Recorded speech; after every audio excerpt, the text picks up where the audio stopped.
todos os membros que fazem o corpo de jurado. Muito bom dia a todos e a todas presentes nesta sala de apresentação.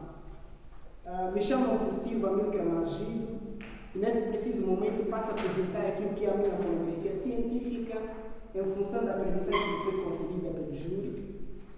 Dizer que os tópicos que serão apresentados nesta monografia científica são tema, delimitação do tema, problema, justificativa, objetivos, metodologia científica e estrutura, e depois passaremos a explorar gradualmente os capítulos 1, 2, 3 e, por sua vez, finalizaremos apresentando aquilo que são as considerações gerais.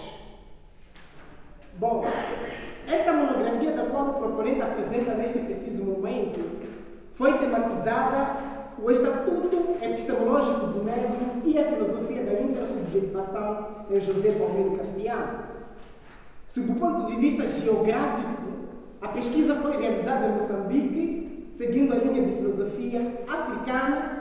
O seu objeto de estudo é conhecimento filosófico do negro, que se fundamentou através do pensamento de José Paulino Castellano, um filósofo moçambicano nascido no dia 14 de junho de 1962, na cidade da Beira, província de Sofala, que compôs livros importantes como Referenciais da Filosofia Africana em Busca da Intersubjetivação, Filosofia Africana da Sagacidade e da Intersubjetividade, com Viegas, O Pensamento Engajado, que é o autor, o professor Uenha, A Longa Marcha de uma Educação para Todos, em Moçambique, que também José Cristiano escreveu com o professor Uenha.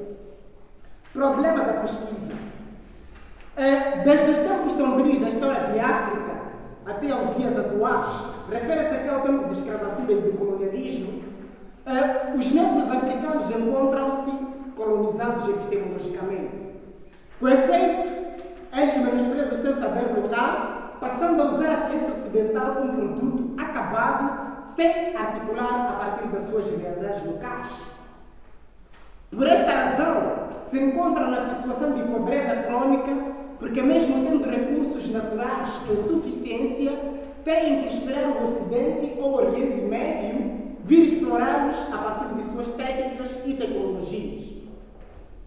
O problema em questão acontece igualmente no campo da filosofia africana, que, apesar dos seus esforços, ela é sempre marginalizada, pouco referenciada e deslegitimada diante da filosofia ocidental tida como universal. Com efeito, a filosofia da intersubjetivação, de Zé Castellano, vem se esforçando na tentativa de se legitimar como um interlocutor digno de dialogar com a filosofia ocidental no campo epistemológico. E em virtude desta constatação, surgiu a nossa pergunta de partida. Até que ponto a filosofia da intersubjetivação pode legitimar a epistemologia do negro? Justificativa. A motivação pela escolha do tema se resume em duas dimensões, em duas razões, uma prática e outra teórica. No âmbito prático, o pesquisador vem se questionando pelo fato do negro desvalorizar suas realidades locais. Tal atitude acontece em todas as dimensões. O negro veste-se, come, reza, até governa como se fosse americano ou europeu, e dificilmente ocorre o inverso. Na dimensão científica se nota uma total dependência dos paradigmas científicos ocidentais e não só. O próprio negro demonstra-se incapaz de produzir sua própria ciência local para contribuir no patrimônio científico global. O outro aspecto de dimensão é o fato de que nós nos orgulhamos hoje quando o nosso filho ou aluno fala perfeitamente as línguas ocidentais e proibimos a eles comunicar-se a partir das nossas línguas. E durante a sua formação acadêmica, o autor observou ao nível desta universidade a existência escassa de obras escritas por africanos e a desatualização do acervo bibliográfico face às novas edições de obras locais. Por esta razão, a relevância social deste tema visa contribuir para a mudança de atitude do negro africano rumo à valorização do seu saber local.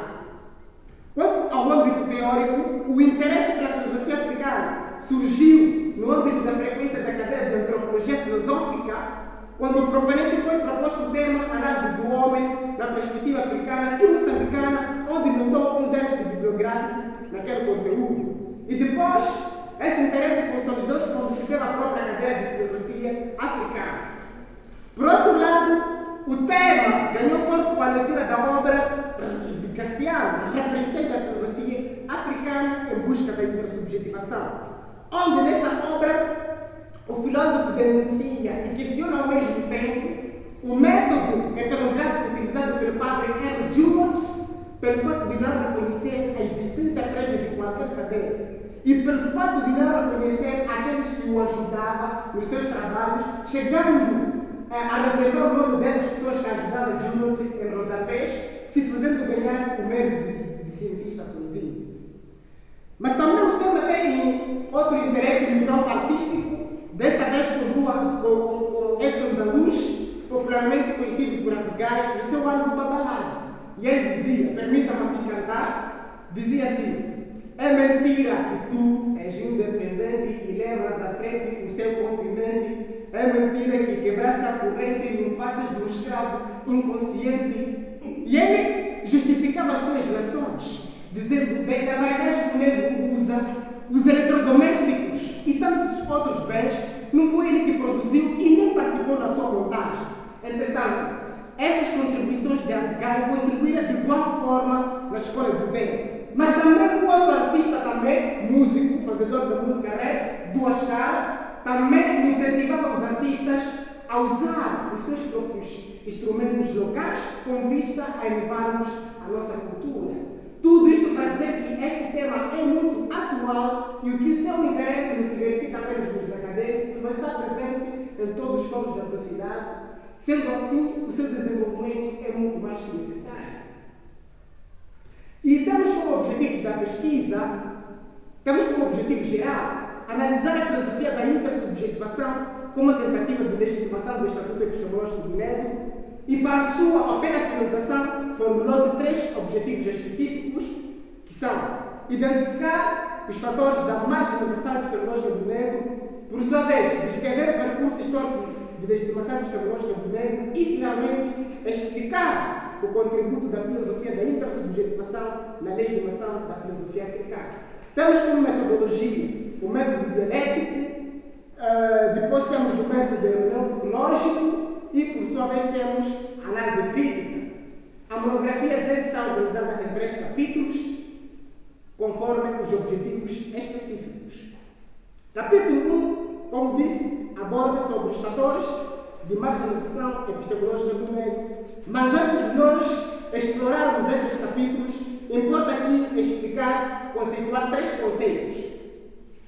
Marginalização. O termo marginalização do latim margem, margem significa deitar fora, abandonar ou desprezar.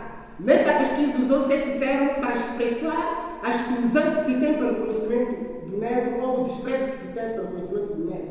A epistemologia sabemos que é uma palavra derivada, é uma palavra grega, episteme, que é conhecimento, e depois temos logia, que é o estudo ou teoria. Estamos a falar do âmbito da teoria do conhecimento. Mas, olhando que os conhecimentos variam, temos várias tecnologias de conhecimentos, nessa pesquisa usou-se esse termo para expressar o conhecimento filosófico. E depois temos o conceito do negro, que remete-nos a uma acepção racista. Aqui estamos a referir simplesmente a todo homem que faz parte deste continente africano, que tem pele escura.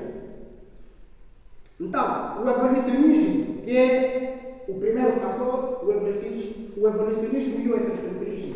Sabemos que a reflexão da antropologia é contemporânea às descobertas do novo mundo. O Renascimento, quando começa a explorar os espaços que até então eram desconhecidos, começa a elaborar discursos preconceituosos. É a razão pela qual contribui para a criação de uma imagem inferior do próprio negro. E não só. O Ocidente, quando começa, ou seja, o evolucionismo, quando começa a classificar os povos segundo o seu grau de desenvolvimento, não podiam admitir que pudessem existir culturas ou saberes que não fossem europeias. Razão pela qual o Weber afirma com muita força de que o Ocidente ocupa hoje, em relação a nós, o lugar que outrora era de Deus em relação à humanidade. Porque pedimos educação, pedimos refeições e tudo mais. Quem condiciona é o Ocidente. E depois temos a escravatura e o colonialismo. Esses fatores também contribuíram na marginalização do saber do negro, porque os estilos de vida das nações dominantes tendiam a impor-se às nações dominadas. Ao mesmo tempo, a elite europeia, ao longo desses processos, reuniam adolescentes para gravar-lhes na testa com feira em brasa, que é a feira isso Franz fala, na sua obra Os Coordenados da Terra, reuniam adolescentes para gravar-lhes na testa com feira em brasa os princípios da cultura europeia. Então, razão pela qual nós ficamos aquém do nosso saber. Mas, para além disto, temos a globalização. A globalização é a intensificação das relações de escala mundial, é a definição de Guedes, a intensificação das relações da escala mundial, localidades que ligam, aliás, relações essas que ligam localidades distantes, de tal maneira que as ocorrências locais são moldadas por acontecimentos que se dão a muitos quilómetros de distância. Hoje nós assistimos à TV e os programas que assistimos foram projetados a muitos quilómetros de distância. E esses programas gradualmente fazem parte da nossa cultura. E como nós, os negros, os pretos, não conseguimos discriminar os aspectos negativos de tudo quanto assistimos, acabamos assimilando tudo e quando assimilamos nós perdemos aquilo que é a nossa identidade, perdemos aquilo que é a nossa cultura, os nossos saberes e sempre ficamos à margem. E depois dos fatores internos, aliás dos fatores externos, temos os fatores internos, que é o fator político, que aqui temos a orientação do professor nigeriano Agathon Wozo, que disse que o desenvolvimento em África é uma mistura contraditória entre esperança e desespero. Porque com as independências, o povo negro tinha a esperança de que poderia alavancar economicamente, socialmente, assim como culturalmente. Mas o que se assistiu depois foi o inverso. Os povos africanos, através das suas políticas impotentes, começam a mergulhar-se em vários desastres, corrupção e vários temas que não cabe aqui mencionar. Então, por causa disto, os negros nos países africanos hoje são tão frágeis. Essa fragilidade, da perspectiva de Agathon Wozo, está relacionada a essa má gestão das oportunidades que tem aqui. Então, associando a isto, se formos a olhar, hoje temos recursos naturais na nossa província. Se o governo priorizasse a pesquisa no campo educacional, construindo mais laboratórios, investindo mais na boa educação, hoje nós não estaríamos a rebote dos modelos da vontade. Depois temos os fatores educacionais. Esses fatores educacionais se resumem pelo fato de nós não concebermos um modelo genuinamente africano. Tudo quanto nós aprendemos da educação, estamos a rebocar dos modelos ocidentais. Razão pela qual o professor Castiano disse que o Estatuto dos Saberes Locais tem estatuto de pedreiro e não de arquiteto. Por quê? Porque o pedreiro se limita a colocar os blocos onde é indicado pelo arquiteto e o arquiteto conhece a obra porque ele tem projeto. Então, os saberes são colocados como anexos e não como epistemologias que podem ser ensinadas necessariamente. Então, depois disso, entramos no capítulo 2, que vamos explorar aqui o percurso histórico da legitimação do Estatuto Epistemológico. Então, neste percurso se deu em duas formas. O primeiro momento de tentativa de legitimação do Estatuto Epistemológico do Negro chama-se o percurso de objetivação. Trata-se de um período onde o africano não era o sujeito do seu próprio nariz, não era o sujeito da sua própria história. A sua existência no Zéu dependia dos abolicionistas, mas por sua vez, o próprio negro, nessas lutas anti-esclavagistas, não é? Ele lutava para ser integrado, para ser visto como sujeito. Foi no mesmo contexto que nasceu também, depois de alguns tempos, de alguns anos, nasceu a filosofia, que também tinha essa pretensão de aprimorar a colonização e não para dotar o africano de uma filosofia própria. Então, estamos a falar de um período onde o mundo não era sujeito do seu próprio nariz, não era sujeito da sua própria história. Então, ele era objetivado nesse período. Então, mas apesar dele ser objetivado, esse referencial, esse percurso também merece ser celebrado pelo fato de contribuir naquilo que hoje chamamos de filosofia africana ou pensamento africano.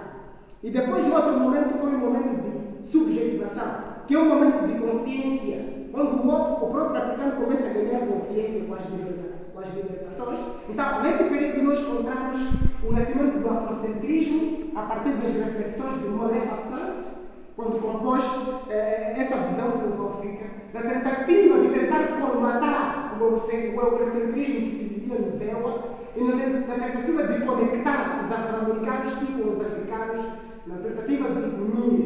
Então, foi nesse mesmo contexto em que começa a se elaborar essa filosofia, no sentido do africano colocar as suas ideias no centro. E depois temos o ubuntuísmo, que também é uma certa filosofia africana, que também coloca que a nossa existência depende da existência do outro. Só porque somos, dado que somos todos, também somos. E finalmente vamos entrar, terminamos no capítulo 3, onde nós estamos a abordar sobre o contributo da filosofia da intersubjetivação, da legitimação da filosofia africana.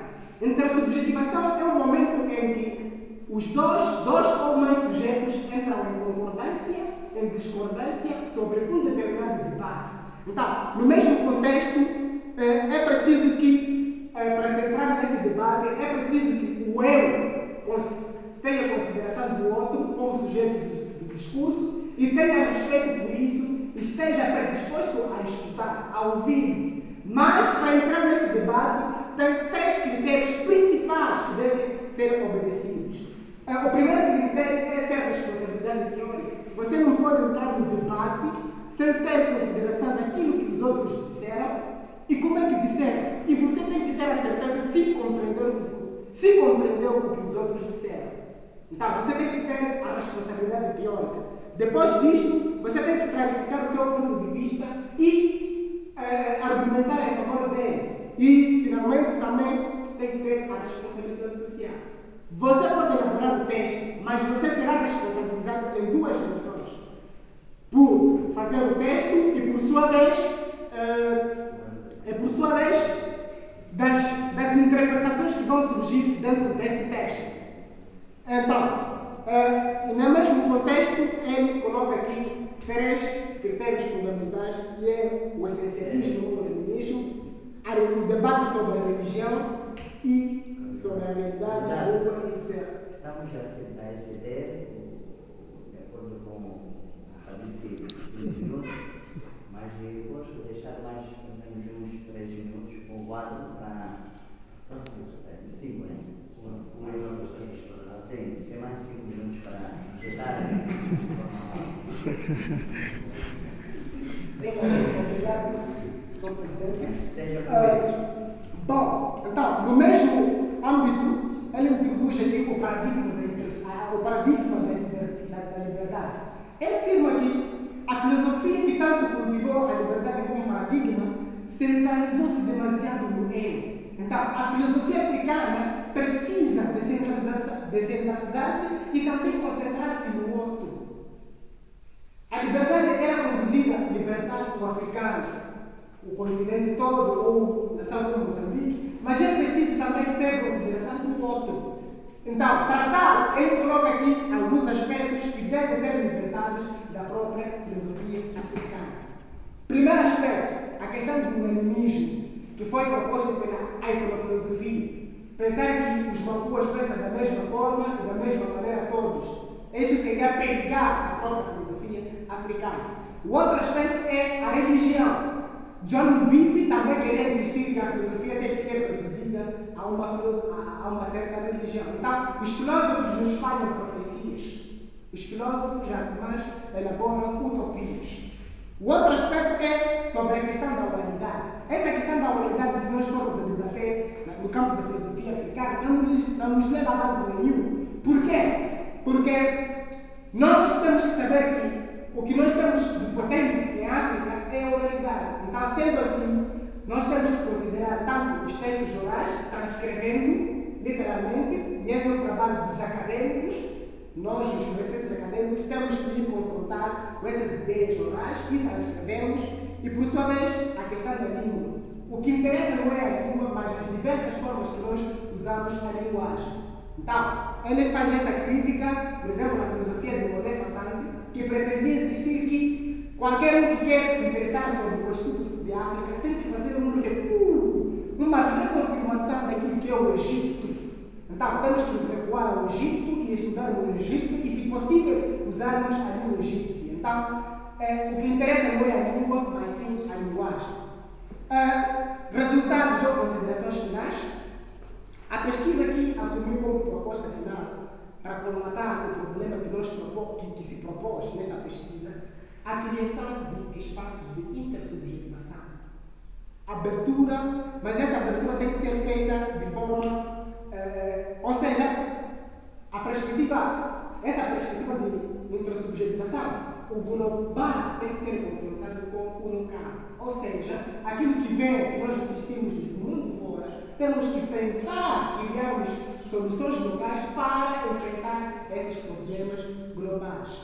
Então, se alongar mais, utilizar o ponto de vista local para a resolução dos nossos problemas é algo muito relevante, como por exemplo o grupo dos Jantarabas, que também lutaram, de certa forma, mostraram que nós temos muitos saberes que se escondem também atrás da tradição, que cabe a nós, profissionais, a nós acadêmicos, irmos buscar esses saberes para trazermos no mundo do diálogo, no mundo acadêmico. E assim considero terminar a minha apresentação.